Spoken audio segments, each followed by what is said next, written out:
Welcome to Decades, hosted by Chris Rubio. Decades is a show made up of 5 generations of people brought together to discuss topics you wouldn't normally talk about with others. The goal of the show is to learn by having some good, possibly heated discussions, without losing the simple fact that it's okay to talk to different people with different opinions other than your own. What's going on? My name is Chris Rubio. I'm the host of Decades. We've got a fantastic show. We've got Sub 60 Ed, Nick Umble, Craig Hannum, and Alex on Tech, and God knows who else will join us. For those that are just watching for the very first time, Decades is a show where we're going to get a couple different generations. Oh, we got Jim Scarano coming in hot from Jim. Where's he? New Jersey or Philadelphia? Ocean City, New Jersey. New Jersey. Yeah. Sub 60, I wasn't talking to you. I literally said, Jim, where are you from? Well, Jim is muted. Jim's not paying attention, and we'd sit here all night.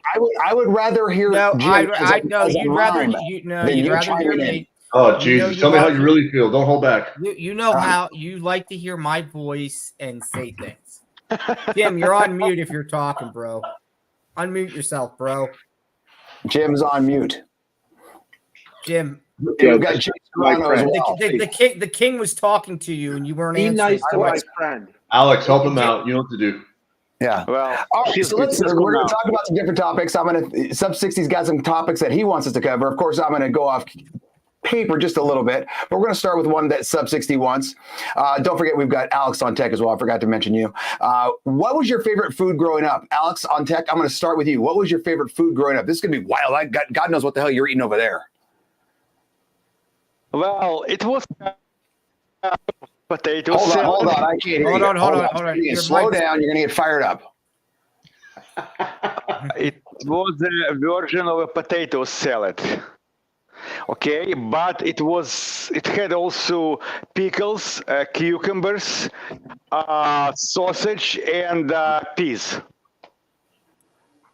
Gru, I got to be honest. That sounds disgusting. What about poutine fries? Okay.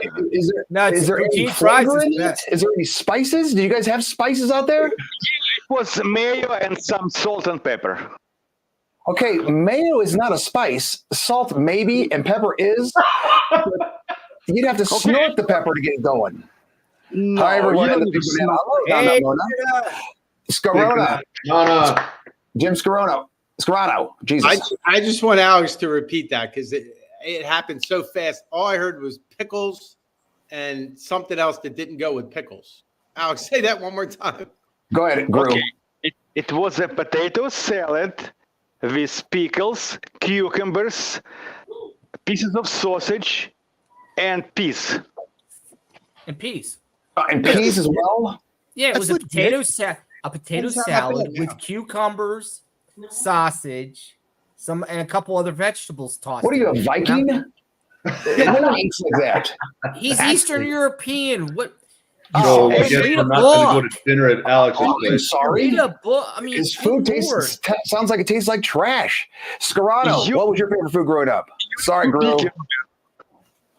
My favorite food. So, I was raised in an Italian Catholic. Not that the Catholicism made any difference, but Italian family, and by far my favorite food was pasta. I mean, we had pasta every single Sunday with homemade gravy, with homemade meatballs, and then we ate it leftovers on Wednesday too. Like the pasta stretched. Jim, you may have to explain to Rubio what gravy is because he's going to think it's sauce the gravy you put on turkey. No, we had that. We had that on a different episode. Yeah, he knows. Yeah. Oh, okay. Well, he also doesn't know how to say Worcester.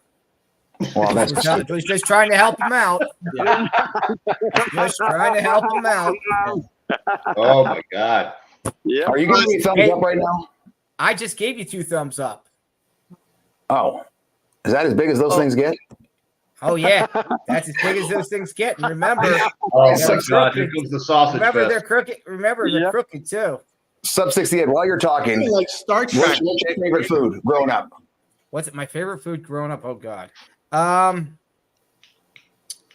I get, and it's my mom makes Christmas candy cane bread, and it was something, and it was really, it's almost like a sweet roll in the shape of candy cane. She still makes it today, and it's probably one of my favorite things ever. When we go over to visit, she always gives me one to bring home. So yeah. Cool. Is there any way she can make two? Say one for the host of Decades. You know what? She watches our shows. You may ask her. You know, what's her name? If you're nice to me. What is her name? To you, it's Mrs. McAndrew. To the rest of Mrs. Sub 60 Ed. Yeah, Mrs. Sub 60 Ed. Mrs. Sub 60. I would like to request your candy cane bread. No, the candy cane bread is excellent, and she only makes it but Christmas time. I want a full loaf. I know you probably give Sub 60 half a loaf. I want a full loaf. No, bro. You okay? Someday you and I have to sit down and have a meal together because I can put away a lot of food. You know what we should do? We should have done that in Nashville. Oh, that's right. We should have done that in Las Vegas. Oh, but you just swung by. Because that was the only time you gave me. Humble. Move it on. Favorite food growing up? It's a toss-up, man. There's two. There's a dessert and there's a.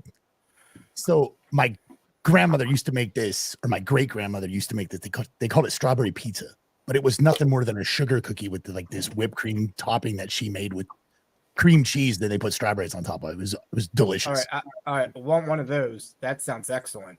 Yep. And then for regular food, it was Casey's Pizza, man. I'm 46 years old, and Casey's Pizza has never changed the taste in 46 years. It is phenomenal if you go to the Midwest. I never had Casey's Pizza, and I'm a big pizza dude. Okay. The letter Casey, like the Sunshine Band, or Casey like at the bat? CASEY. So Casey at the bat. Okay. Good to know. Hannah? My grandma made the best bread pudding. Phenomenal. It was just, it was so freaking good, man. But on the side note, I did eat a lot of Taco Bell when I was in high school and college because it was right across the street. That's probably why I don't have a freaking gallbladder, because there are side effects. That last show when we were talking about what restaurants would you kill, it'd probably be Taco Bell because it causes dysentery. All right, let's just be honest. It's fantastic. It's wonderful. You eat it and you almost die, but it's great because you lose about 10 pounds the next day. Well, that's because you're eating it on the toilet. You're just cutting out the middleman. Yeah, reduce a step or two. But yeah, the bread pudding, because she would put this dark rum in it, and it just added this flavor that was just phenomenal. So yeah, every time I'm out and about and I see on a menu they got bread pudding, I always order it because it takes a minute, and then I get disappointed. Does bread pudding is the one that has raisins in it? Yeah. Okay. All right, let's move on. We'll get to a more touchy subject. Hold on. Did you say what your favorite food was? Pizza. Yeah. It's not poutine. We know that. No, what your favorite food? Pizza. Pizza. Any pizza? Always pizza. Any pizza? Or just there's a good pizza place near my mother's house called Red Devil Pizza. It's on Badillo Avenue. Phenomenal. Badillo and Citrus. Oh, hell yeah. Trust me. I used to, I literally knew their number by heart growing up. Nice. 966. That was free promo. You should call them and check out the episode. Free promo right there. It's very good. Red Devil Pizza. Yeah, if you're in the Covina, California area, it's very, very good. tasty. Check it out. Chris, the Southway pizza is not bad. It's not bad. Their pepperoni is pretty good. Southway pizza is by far phenomenal. You got to get extra cheese, extra sauce, side of ranch. That's the best. I love that so much. Oh my God. So let's move on. Well, hold on. Why is side of ranch? Because their ranch is phenomenal. So you dip the pizza in the ranch? You dip the tip. Every time there's a tip, you just dip it. It's fantastic. Yeah, you play a little game called Just the Tip. and that's what she said. I'm quoting Wedding Crashers. Get your mind out of the gutter, Humble. And I just said that's what she said. Anyway. All right, let's move on to something that just came out today. The U.S. Surgeon General declares gun violence a public health crisis. What the hell does that even mean? The U.S. This just came out like 2 hours ago, and I saw it, and I'm like, boom, I'm going to talk about this. I saw the U.S. Surgeon General, and he puts out a little video saying how gun violence, blah, blah, blah. Surgeon General declares gun violence a public health crisis. What do we think about this? I'll start with you, Hannah. Go ahead. All right. So, yes, when you talk about active shooters and stuff like that, and people go on about, oh, it's the AR-15, it's assault rifle. Well, AR does not stand for assault rifle, which we know. Now, gun violence is on the rise in states that are the sanctuary states in the cities, like California, like that stuff you showed on your show, Chris, with the guys on the bridge. Yeah. Gun violence is increasing because certain governments in certain states are allowing it. They're not doing anything about it. You know, if you're a blue state, it's a free for all. So every time someone talks about, you know, like suicide, yes, the biggest source for suicide is firearms. It is. We know this. But every time they talk about gun violence, they forget that gangs have gun violence. Mm-hmm. Every time an officer discharges his weapon, they're using that as a stat to talk about gun violence instead of, you know, an officer doing their appropriate duty. It's insane. The stats I always tell people, be careful about when the stuff you read when it comes to statistics. Get to the root cause, break it down, look at a graph. You know, because when it comes like to active shooters, that's actually the lowest percentage of gun violence in the country. Well, and then you've got the cities like Chicago, who are one of the strictest with gun laws. And every single week, you can look it up. I think this past weekend, there was 52 people shot, 9 killed. But you don't hear on it. You don't hear about it ever because there's so strict gun laws that there's no way you can have it.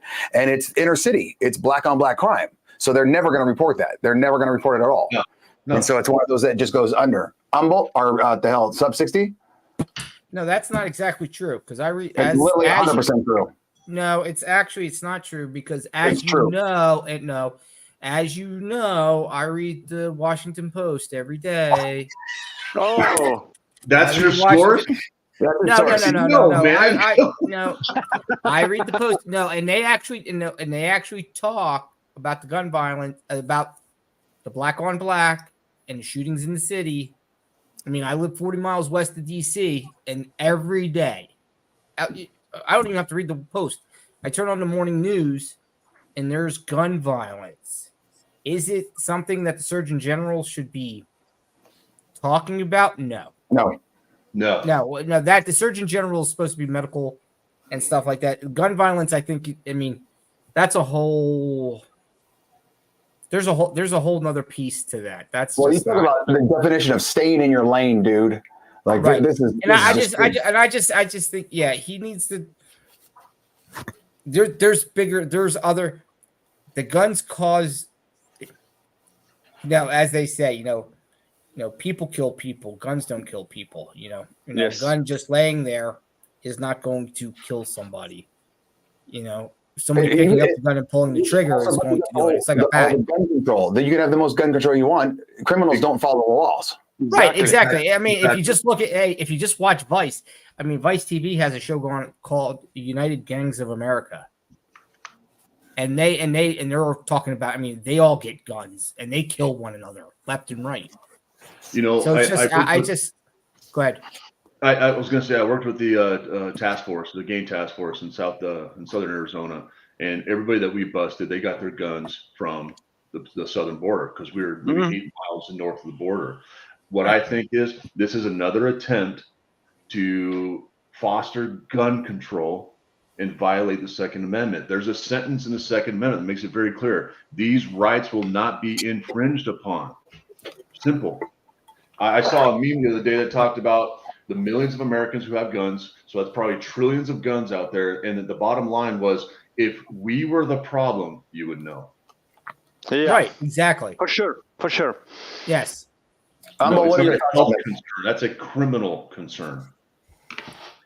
I mean, he's the Surgeon General, dude. Stay in your lane, bro. Yeah. Freaking A, man. It's got nothing to do with you. Right? It has nothing to do with you. But I know why they placated that. They placated that because 2 weeks ago the Supreme Court came out and talked about the bum stock ban, right? But you have to look at that. You have to look at that bum stock ban. There were two sides to that. You heard on social media constantly. One side was, "Oh, bum stock, you don't care about children," and the other side was this. The Supreme Court didn't make that decision because it was a bump stock. That Supreme Court decision had nothing to do with a bump stock. It had everything to do with Unelected bureaucrats cannot make laws, period. Yes. If you want to make a bump stock ban, Congress pass a law. That's legal. But you are not going to be an unelected bureaucratic official and pass that law, right? Okay. Scarano? I'm ignorant. Nick, what's a bump stock ban? It is the most worthless piece of shit ever made for a weapon. Like what it was. Oh, Hannah, you want to take over? No, I got him. It was my bad. I don't own a bump stock. I'll never own a bump stock. But a bump stock essentially goes over or is like a lower receiver, a piece that goes on the lower receiver that allows you to pull the trigger faster because as the handle goes, the trigger still comes forward, but it manipulates your hands so you're not having to pull the trigger every time, but it still has to come back. You can't change that action. It's not possible. You have to put a sear in there to do that, and those are illegal, right? Because of that. And so the thing is that the only active shooter that's ever used one in American history was the Vegas shooter. And I'm not convinced that the Vegas shooter actually did use the bump stock. Did you say Vegas shooter? Yeah, exactly. Right. The Vegas shooter, right? Because there may have been more than one. So he used that piece, that attachment, and it was this thing did mass killing. I am here to tell you, as a guy that spent 16 years in special operations, if you use precision fire and you know the 5 fundamentals of shooting, you can it will far outweigh anything you can do with a bump stock. A bump stock is like what you would see some dude in Vietnam do, a pray and spray, right? Just unload a whole mag in any direction, not caring. If you understand the fundamentals of shooting, and you are a good shot and know how to use precision fire, the damage that dude could have done would have been 20-fold. Oh yeah, Nick, I'm with you, man, because you know the deal. We never put our stuff on burst or our M4 Alpha 6. I never did auto. It was single shots because that's what we did. You know, I'm with you, man. Well, do you know why the Army went to a burst round, right? So for those of you that don't know, on an M4 in the Army, there's 3 selectors. There is safe, semi, and burst. And burst shoots 3 rounds without the pull of the trigger 3 times. So every time you pull the trigger on burst mode, it shoots 3 rounds. The only guns that fully automatic are guns that are M4s that are in special operations. And I used it in a tactic that was used years ago called an Australian banana peel. And I'm not going to get into it, but that is the only time that I ever used it. And that's probably a maneuver that's not even used anymore. There's probably very few people that even know what I'm talking about. But other than that, I would have never used a fully automatic and put my selector switch. But the reason that they went to 3-round burst in the military is because the amount of rounds during the Vietnam War where they said it took this many rounds to kill this many dudes. How do we keep people from just, spray and pray? Let's put a 3-round burst on that thing. And then that will slow the rate of fire. And it will force people to use just semi-automatic. That was the theory behind taking the fully automatic away from the Army as a whole and putting a 3-round burst in. Quick question for you. Gun has that 3rd selector. Civilian guns go from safe to semi, and that is it. You cannot change that. Okay, quick question for you, Was the Australian banana peel used when you were playing the game Just the Tip? Or is that like from Beverly Hills Cop? That's an actual tactic that is used to evade. I was kidding, Humble. I was kidding. I know, but I'm letting you know. I know. When you're in the jungle. Okay. I thought it was from Beverly Hills Cop. See, here we go. See, that's pretty cool, Nick, because I never heard about that because obviously I wasn't with group, but we always did the Ranger peel when, shit got hard. So this goes internal, right? No pun intended. You turn in. Yeah. So you stop and you're this far apart, and then guys, you turn in. You turn almost into the gunfire, right? And you come down the center, and it's when you're in a dense jungle, so you don't get lost. Okay, that makes sense. Okay. Gru, you have any comments on this? Well, I think this Surgeon General is just basically a propaganda talking head, okay? Whatever he says is just a bunch of BS. Okay. Quick and to the point. Scarano, you want to comment? Well, I mean, again, I'll reveal my ignorance, but I'm fairly certain that I'm not fairly certain. My suspicions are that the Surgeon General's job doesn't have anything to do with gun control. I mean, I think of Surgeon General, I think of, we got too many people smoking cigarettes, too many people are overweight, that kind of thing. So I don't know why he's commenting on that. And like a good friend of mine that I used to work with, anytime we'd come to a meeting and people would complain, he would say, "That's great. Well, do you have any solutions?" So did this Surgeon General offer any solutions, or is he just pointing out more societal problems and issues that we have? Exactly. Go ahead, Hannah. He should be worrying about the fact that every state that adopts and legalizes marijuana have the highest fentanyl overdoses in the country, because the cartel knows how to move in something else when a state legalizes something that they produce. I was at the 5K at Lindsay Creek where they were honoring one of the guys they lost who took a pill that was laced with fentanyl. He was at a friend's house. He was in some pain. He's like, "Hey man, I got some ibuprofen." He's like, "Cool." He took one ibuprofen that was laced with fentanyl, and the dude freaking died. Oh. That's what Surgeon General should freaking focus on. Yeah. Because that's actually increasing my line of work as well. I agree. Somebody loses somebody to a fentanyl overdose that was accidental. They weren't a druggie. They weren't an addict. They were with a friend, and it happened. And the family's like, "What do we do now?" And they're freaking out. So that's the focus. I do not like legalized marijuana. It's insane. Hannah, since everyone's probably asking, where did this person get this Advil? Was it like out of a CVS or Walgreens, or was it just some bootleg Advil he found on the ground? And that's what it was. The guy bought it from a friend, and he's sitting there at his house, and they're hanging out. They did some kind of run or some kind of exercise, and he was sore. He's like, "I got ibuprofen," but the ibuprofen he got was not ibuprofen. It was something else, and it was laced. Wow. That's why they say when it comes to fentanyl, there's no such thing as you got to avoid the fake pills. I've seen those billboards, fentanyl. Yeah. Fake pills. We've seen around the valley and stuff, but I did some research on it when I was still in uniform. And every single state that adopted legalized marijuana had a fentanyl increase that was substantial, and it was almost overnight. That's wild. Yeah, wow. And it comes from China. That's the other part. These guys are getting that crap from China. They manufacture it daily. Well, we don't have to worry too much because the border is closed, so we're good on that. Oh yeah, we're so safe. Yeah, we're right. So good. We knew how to invade enemy territory and wait until we got activated. Come on, please. Yeah. Sub 60, take us to commercial and then bring us back in.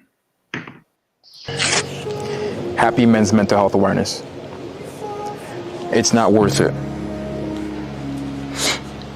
A little over a year ago exactly, in this location, in my car, those are the words I thought about. I didn't think tomorrow was worth it. 1.6 million men attempt suicide every year, and we will never know the amount of men that have thought about it.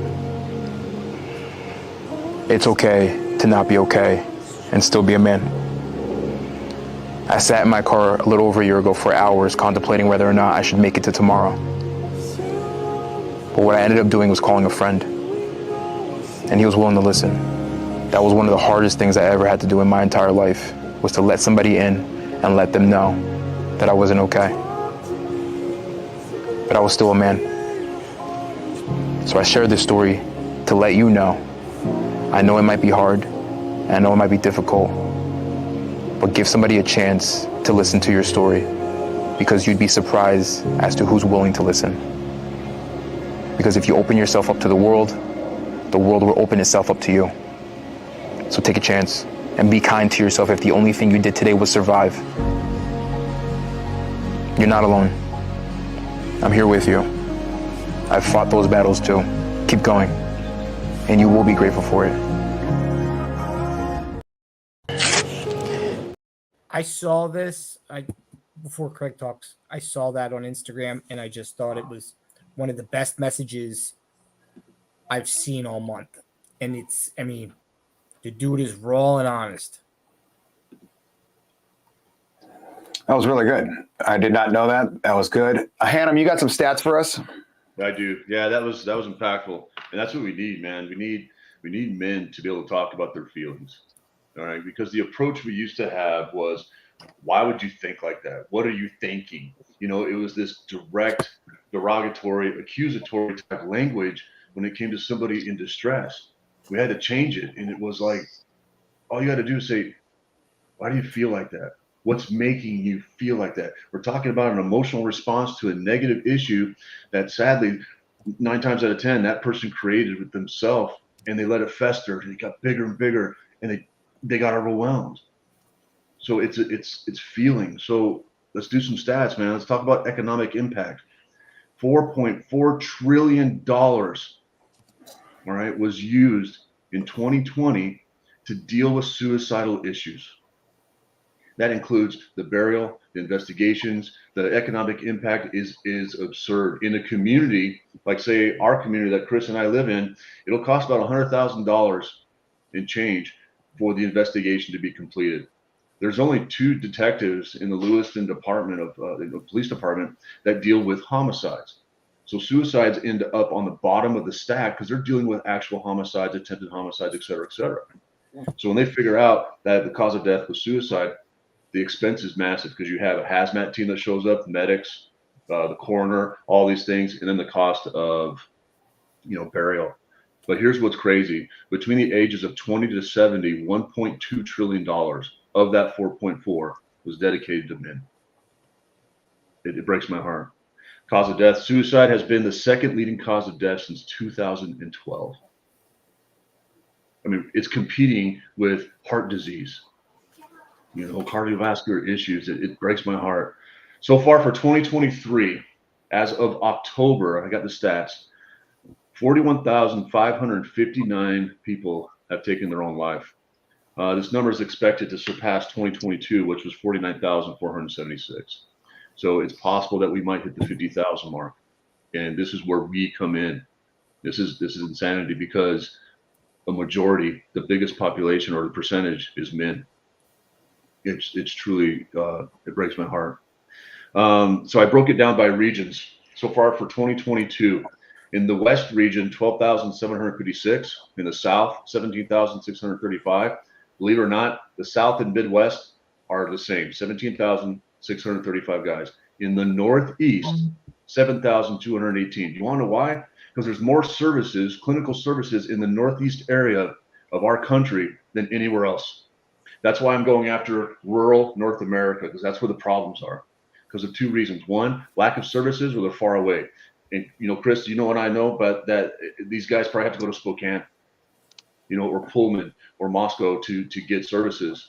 We're talking the other side effect in rural North America is blue collar heavy demographic. Guys with beards and callous hands do not talk about feelings. That's why we got to get after those guys. The top 5 states, Texas is number 1, unfortunately. California, Florida, Pennsylvania, and then Georgia. I found out when I teach my classes, I go over 3 areas that people, the reason why they want to kill themselves. And it's always relationships, a financial issue, or a legal issue. However, I broke it down to the top 5. Now we're seeing substance abuse. Again, the states that have legalized marijuana and fentanyl overdose, okay, some guys are using that for suicide. You see a higher number. So substance abuse is huge right now. And then social norms, because what are we told as men? Nick and I know this. When we grew up in the Army, it was rub dirt on it, you'll feel better. Or man up. Or anytime a guy is called emotional, that's a sign of weakness. Yep. It's insanity, man. The majority of those surrendering to suicide are white males of non-Hispanic descent. Rural North America is 46% higher than the city centers. Rural North America has 2 causalities to this, like I said. The fact that services are hard to get, and it's blue collar heavy. So that's my goal. And I always lean on you guys for help and all kinds of other people, because if I can get boldness to open up and talk about feelings, I'm confident that I can get blue collar heavy men to talk about it. That way, when their sons and daughters come home from school, and we saw this in the Valley, we lost 2 guys to suicide in a 3-week period from the same high school, and they were on the wrestling team at Clarkson High School. one was a tribal kid, and they don't talk. And a guy, a friend that we all probably know, Mark Arnott, he called me because he knew the kid that killed himself, the second one, and he was crying on the phone. He's like, Craig, how do we stop this? I was like, okay, so Hannum. Okay, so that brings me to the next question. Yeah. What societal changes would you like to see to help with the mental health crisis? And I'm not going to start with you. I'm going to let you, because you just went. What societal changes would you like to see to help with the mental health crisis? What societal changes would you like to see? Sub 60. What? I was going to go first. Yeah, that's why I literally just called on you. Okay, I just wanted to make sure. No, I think two things. I think one, men need to be more open, as Craig said. You have to be more vulnerable. Vulnerability shows strength, but I think at the same time it has to be received openly. There can't be judgment, and I think from a guy's perspective, I will talk personally. As a sub 60, I want to always portray strength. Showing weakness or asking for help has always been a struggle for me. So being able to have that reciprocated, or kind of like, okay, I get it. You can share with me. I can share with you, brothers. You'll be supportive. But this is 6 of us right here sitting talking. The world still isn't like that. So what I would like to see is a receptive world to men saying, you know what? I'm not okay. I'm struggling. Okay. Help me. Okay. Scarano? I can certainly piggyback on what Ed is alluding to. I think that there has to come, and change has to come from government. It has to come from big businesses. I mean, I'm tired of hearing ads for vaccinations and prescription drugs. I listen to Spotify and I'm like, I'm getting hammered with this stuff. Where's the mental health side? Where's, trying to break down that, how did you put it, Craig? What, that men have this stigma that it's not okay to talk about your feelings, and it is okay to talk about your feelings, and it's actually helpful to talk about your feelings, and you can be very productive and helpful to yourself by doing it. But I think society just doesn't want to give into that, and I don't know how you change that, other than, we're trying ourselves in a small environment, and trying to get these messages out. I do it in my relationships with people I know. There are people watching, there are people seeing, there are people viewing, and they always say, I think it's awesome, I think it's great what you guys are doing. And I'm like, okay, get on board, spread the word, let people know. Okay. Humble, I think I'm going to hit a home run with my thought, but go ahead. Just give me you guys a heads up. You're not going to. It'll be a bunt out. So because I've been down that road, I have a bit of a conflicted thought process, right? So I agree that at some point you need to talk about what's going on, right? But I also think that there's a thin line when people say talk about your emotions, right? Uh-huh. Because there is a you can go overboard on that, right? And by, I don't know, man.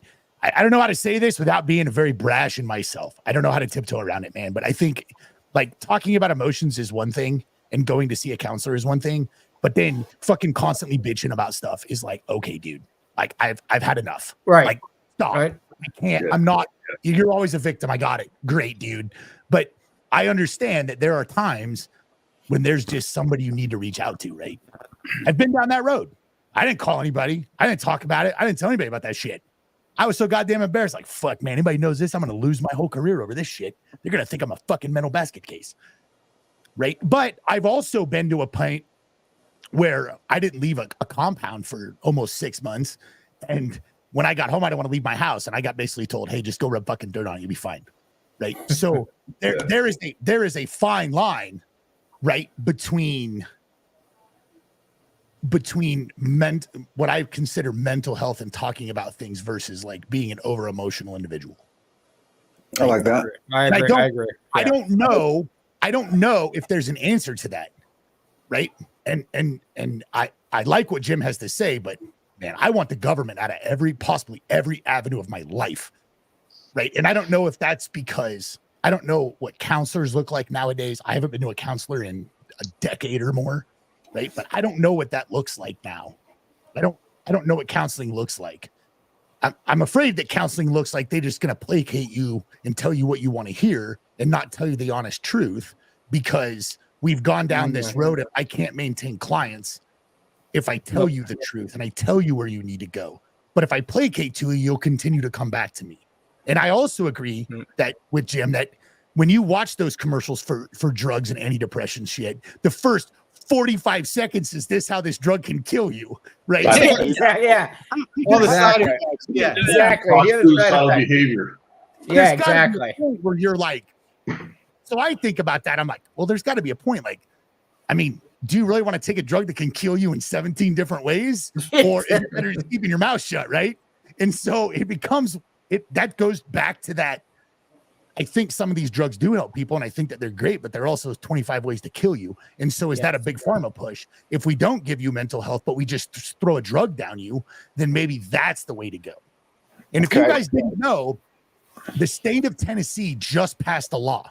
I know it went through the House. I don't know if it's gone through the Senate. But if you have any mental health issues to include are on any drugs, you cannot own a firearm. What is the cascading effect of that? Wow. Yeah. Okay, Guru, what's your thoughts? What societal changes would you like to see to help with the mental health crisis? Well, as I mentioned a few episodes ago, it would be great when you come into your physical, talk to your doctor about your blood pressure, your vitamins and other things. Your doctor always inquires about your mental health, whether you have any issues or whether you need any additional help, and not just trying to push new pills or new vitamins on you. Okay, I like that. I like that a lot. I think one thing that I would go to, societal changes, and I think it would be impossible to do for teens. I think it should be somehow, some way, they're not allowed to be on social media until later in life, simply because they are the Instagram generation where everything is perfect on Instagram and everyone is fantastic and having so much fun. And the adults in the room look around and go, dude, I saw that guy yesterday. He's miserable. But everyone thinks they have to keep up with the Joneses, especially as a teenager, and it's just literally impossible. Everyone's miserable as a teenager. Yes, you have some good times, you have some bad times. You're going through puberty, you got zits, you got this, you got that. Everyone's going through the same ugly factor. You look like a newborn giraffe, or you're super fat, or whatever. It just happens. That's number one. Number two, what societal changes what you'd like to see help with the mental health crisis? I think, like Umble said, yes, there's a fine line where we want to hear you, to, dude, at some point, suck it up. I'm tired of you whining the entire time. On that same note, I still think there's a confidence issue. I think there's a big confidence issue in a lot of gentlemen where they're afraid to say, hey, Hannah, I'm not doing well, dude. Let's go have a drink. Let's go to Ernie's right now. Because they're afraid to do it, because they're afraid to be called a sissy. And since I moved up from Idaho, or moved up to Idaho from California, I can't even, and I'm sure I've told you guys on the show, how many times I would get called out for saying, I don't know. And ironically, Jim Gingrich, member of Decades that committed suicide, he's the one, he told me fat out, because he was teaching me how to use a gun and all that stuff. And I was like, I don't know, like 37 I don't knows in a row. And we were out in nature and like that. And he goes, I've never heard a dude say, I don't know as much as you do. He goes, you're not embarrassed about it? I go, why would I be embarrassed? I don't know. And I go, I'm not from here. I go, I'll take your ass to South Central LA. I'll drop you off, and you know what you'll say? You don't know how to get the hell out of there. I go, it's two peas in a pod. I go, so to me, that's more of a confidence issue where dudes need to have the confidence to say, hey man, I feel like shit. Is there any way possible that we can talk for a second? And you're going to call me a puss? I couldn't give half a shit. It's just what it is, yes, I'm a puss right now. So be it. I don't know. Help me out here. So that's my thought. Hannah? Okay. Every time I talk somebody down, and I just talked down an 18-year-old kid, he was a Nez Perce, He's a tribal kid, and it was tough to get the family to meet me because they don't talk. When I talk somebody down, the first thing I always focus on is put the accountability on that individual. Whatever the contributing factors are, all the stuff that's going on in your life, et cetera, fine. But the accountability is on the individual. Okay, that actually improves their strength and resiliency because you are the one deciding to do this. Now, you talked about social media. Here's the facts. Between the ages of 10 and 18, social media is the highest contributing factor to suicidal behavior, mostly with young girls. And it's because they define their self-worth on how many followers they have, et cetera. Quick story, I had a young lady, 18, last day of high school, at 2:15, she said, at 2:30, she said, I'm going to kill myself when the bell rings. The bell rings at 3:15. I got the call at 2:36. I'm like, holy shit, I'm on the freaking clock here. When I found her, it was because she was being just, oh my God. And the social media is 24/7 now. When we got bullied, it was 8 to 3. Nowadays, it's 24/7, right? We talked about that last week. Yeah, exactly. Yes. That was, Yeah, exactly. She got a B on a test. She thought she was going to lose her scholarship for college, et cetera, because her parents raised her to be perfect. Her parents were both lieutenant colonels, and they demanded perfection. So to her, it was a complete failure. So when she put it on Facebook, most of the people that follow her, like 95%, were like, do this, kill yourself, you suck. Here's a video how to do it. Oh, hey, remember that last episode of that one freaking dumb TV show, 13 Reasons Why? Yeah, if you go from wrist to elbow on both sides, it's very fast. It was insane. A kid actually got arrested in Virginia. When I got her, I found her in a bathroom, and I said, why? And she told me why. And I said, well, I don't understand. Why is that so important to you? She goes, those are my friends. I said, oh, yeah? Fucking name them. exactly. I said, because people actually care about you. Right. I've been looking for you. 5 of your friends have been blowing up your phone. Your parents are downstairs waiting for me to bring you out. Those are the people who truly love you. And then the other part, how I think we can change the societal norm. This is my way. Every time I teach a class, I never say the word commit. And here's why. Rapists commit rape. Murderers commit murder. Suicide is not a criminal act. If we got rid of that word commit, and that's hard because that's the social norm. That word commit, especially in the military, was defined as you are broken, you're going to lose your security clearance, you suck, oh, you're in a leadership position? Not anymore, because you have freaking issues. That stigma gets reinforced by the word commit. That's my take on it. And Hannah, when you were on my show, you said that right when I said that about Jim, I was like, oh, shit, I'm not supposed to say that. So what is someone supposed to say? They died by suicide. In fact, when I talked to Cindy, she said, hey, should we put in obituaries that somebody died by suicide? I said, yeah, but we could also add this. They lost the battle with their mental health. Yep. Mm-hmm. And put it out there. Be honest, because if somebody dies by cancer, they say, oh, hey, they died by cancer, Please donate to the American Cancer Society. Why can't we just be honest? That's why I teach people how to have a freaking conversation with this. That's how we stop it. Okay. This was great. Sub 68, take us to a quick commercial, and then we'll finish off the show when we get back. This tip explains how to use passphrases for extra security. What we call a password doesn't have to be a word at all. A whole phrase or sentence, a passphrase, offers more security. I will explain how and why you should use them. What is a passphrase? Using passphrases involves starting with a memorable phrase, and I'll explain in the next section, boiling down to a collection of letters, numbers, and symbols. How to create a passphrase? A passphrase is simply a phrase or sentence that you will use instead of word or set of characters. Most password systems don't allow the space character, so you'll typically capitalize the first letter of each word instead or insert a punctuation mark such as the dash between words. The key to creating a strong passphrase for a given website is to use something that's meaningful to you, but that also would not be easily guessed. This tip for a great show called Decades is brought to you by Alex on Tech. Gru, you look fantastic in those. Very nice. I just want to tell you. And I love the fact that he says this fantastic show called Decades. Yeah. Welcome it's back. Like it's all blah, blah, blah until that. And then it's like, welcome back to Decades. If you were watching us on Facebook, LinkedIn, X, YouTube. Make sure you like, share, subscribe, do all that good stuff. Next question. Louisiana is mandating a 10 Commandment picture in the classroom. What are your thoughts on this? Before anyone goes super holy roller or not super holy roller, if you're not a super holy roller, why would you care? Does anyone really think there's anything wrong with just the rules of the 10 Commandments? Like thou shalt not kill? Is that, if it wasn't the 10 Commandments, would anyone care? What, Sub 60? Jesus, someone needs some attention tonight. No, I just do this. Since you weren't on last week, I missed you so much. So I know. I'd have to know. It's like that yellow shirt, As I commented earlier today on one of your posts, you weren't wearing the yellow, and I was like, "Oh my God, where's the yellow?" No, as one who was raised Catholic and had many years of that upbringing, I believe there should be a true designation between church and state, and I think a picture of the commandment is a Christian doctrine. It's not Muslim or whatever, and I think you are starting to cross a line of church and state that we should not be crossing. Okay, then what do you think about a pride flag in this class? Pride flag? No, I think that's probably the same thing. That's along the same thing. I think a pride flag. Okay. I think a religious symbol of that.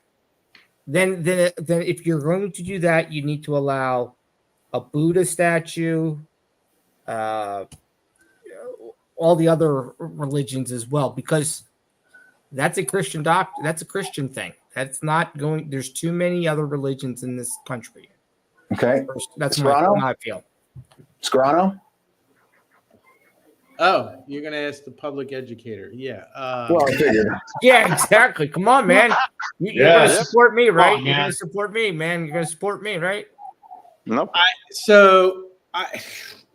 teeter on that line all the time. I'm going to tell you, I've been in counseling sessions with kids where they're talking about their faith, and I'm like, I have actually said on numerous occasions, we're not supposed to be talking about this, but in the confidentiality of the counselor's office, we get away with it. But one of the problems I have with public education is we promote Christmas like it's the only holiday there is. It's all over. There's trees up. There's we're doing this. Right. We're playing music here and blah, blah, blah. And I'm like, well, when I went to school for teaching, they certainly talked about how you're not supposed to do this. So I think you could easily promote the same principles and messages that the 10 Commandments have without posting it as the 10 Commandments, if that makes sense. Mm-hmm. Yeah. Okay. Gru? Well, as when I was growing up, I grew up without any religion for obvious reasons. Religion was basically called communism at the time. Okay, so that was the only religion that I knew. And I think it's okay to post 10 Commandments or any other sentences or words from any other religion that teach kids how to be good and how to grow up being a decent person. Okay, but then what if someone comes around and says, hey, we're pagans in our house. Well, how come you don't have the pagan religion symbols up? Pagans don't have a religion. Again, they believe in Satan. Well, if pagan religion teaches same principles as do not cheat, do not kill, do not steal, why not? But their argument would be that's what you perceive as good. In the pagan religion, we think this is good. Exactly. So that's the devil's advocate, no pun intended. Scarano? Are there no private Catholic schools in Louisiana? I'm just curious. Oh, there is. Very much so. There are. Yeah, there are. But the government mandated this. Amol, thoughts? You're walking a thin line, man. I agree with Jim. You can still promote that line of thinking without putting those. But I also agree that I don't want pride flags in any classroom either. I think all that stuff should be pulled out. It's got this is a deal. We hear about this all the time. And I don't know what, Jim, you're a public educator. I don't know what you deal with this, but you see, I don't know if it may just be a fringe group of people, but it seems like that every teacher wants to talk about sex with their kids. And it's like, why?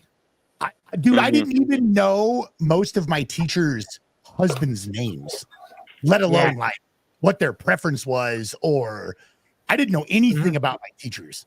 I knew who they were. It may be when I got into high school because I played sports and their spouses would come to the games. I knew who their wives or husbands were, but I didn't know anything about them. I didn't know how they voted. I didn't know any of that stuff. And so I don't know why Louisiana did it. I think you can still promote it, but I think all of that stuff needs to be pulled out of schools, man. I agree. Hannah? Here's my take on it. I would say no. I agree there should be a separation of church and state. Now, if you want to put some stuff up that talks about ethics, knock yourself out. Here's what I think. We have seen a decline of patriotism. What we need to put back in the classrooms is the freaking Pledge of Allegiance. That way people will honor their country. They will know how important it is. It's not brainwashing. I had a teacher tell me one day when I was teaching a class about suicide prevention, she goes, no, that's brainwashing. I was like, no, it's not. It identifies the reality that we are a constitutional republic. And if you have pride in that, because you get to class and you start with, I love my country, I think we would have less issues. So I think there's been a decline with patriotism. We don't need the 10 Commandments in there. Real quick, Sub 60, put that back up. Doc and Chef put educational leadership just needs to lead by example with the 10 Commandments. You can have a sign, but that does nothing if you don't lead with integrity and quality of character. Yeah, one of the first things I said, Doc, that's brilliant. Children learn by watching. Yep. And on a side note, in about 23 hours, the Doc and Chef show will be on MD and Chef show, be on YouTube, LinkedIn, Facebook.